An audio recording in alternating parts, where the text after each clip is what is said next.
thinking about game one, I guess, and those carriers that were produced early, getting some anti-air quickly.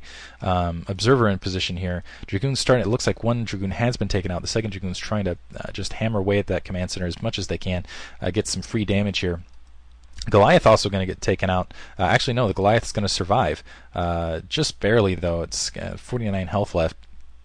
The Vultures and Goliath going to be able to Asher that last Dragoon away. And it doesn't look like any additional pressure being put up, just that Observer up alongside to keep an eye on.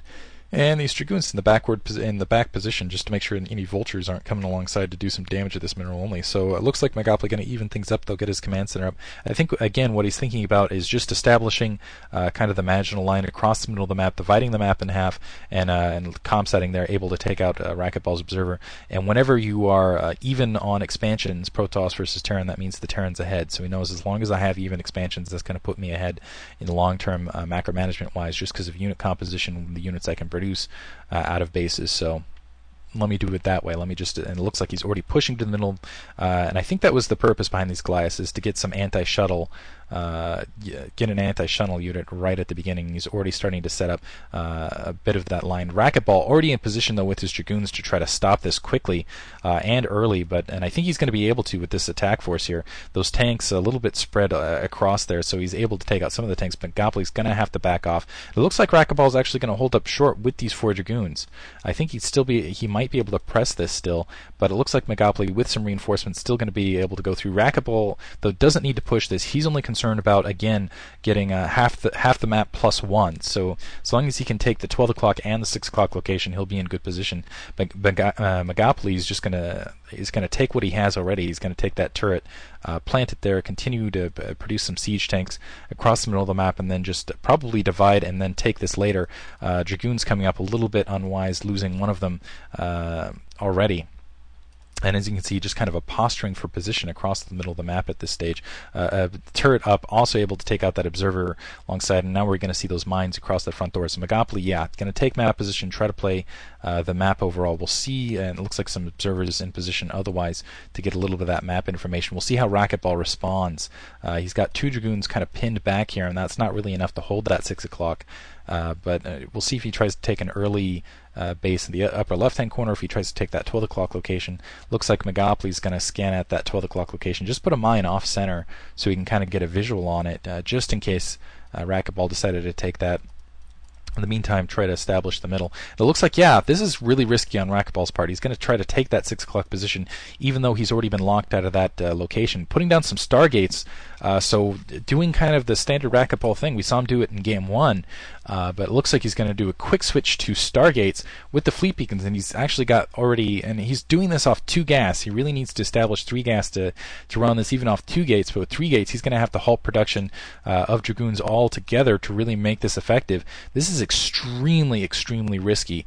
First of all, and it looks like a starport just for upgrades being kind of floated across the middle. Weapons 1 has already been upgraded, and it looks like the Observer in the off position. He's just hoping Magoply will not push him and won't know about the 6 o'clock location, that he won't just push that 6 o'clock location. I'm surprised he didn't take that upper left-hand base. And it looks like Magoply is pushing up. He does know about it. He's going to go push in towards that. He's wiped out those Dragoons. He still hasn't spotted the 6 o'clock. But this is the problem for Raquetball. As you can see, he has no way to reinforce this 6 o'clock nexus. It might be wise for him to cancel it right now as these tanks are pushing down, but it looks like it's going to warp in just in time to get taken out. As you can see, these tanks bearing down, and even if he does, he does cancel this nexus. Even if he does, cliffside, all his tech is right here. The fleet beacon's been spotted, and this is disastrous for Raquetball. Raquetball's, first of all, he doesn't have the gas to sustain this now. He only has 2 gas. He's had to really halt things. Otherwise, as you can see, he's just got a huge mineral count.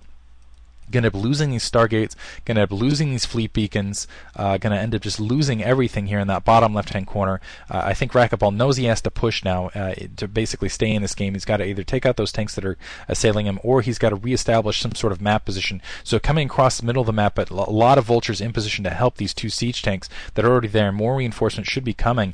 A lot of mines being planted, and it looks like Raquetball is being held up short. He does have Observers, but not able to break. He's going to have to. He's backing off here. I think think he could still, he might still be able to break that, but no, it doesn't look like he's going to.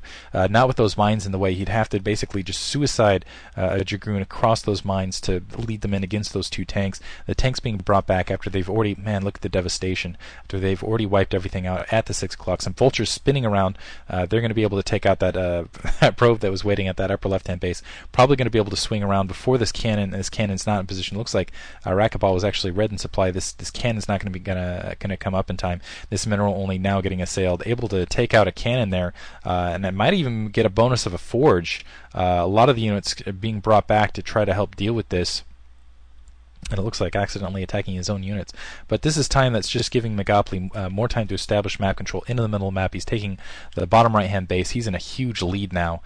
First of all, taking out all of Raquetball's tech. Raquetball looks like he's still continuing with the Stargate, putting 2 more Stargates up, getting that fleet beacon. He still hasn't established. So his main, he's only got 1,500 left in his main gas.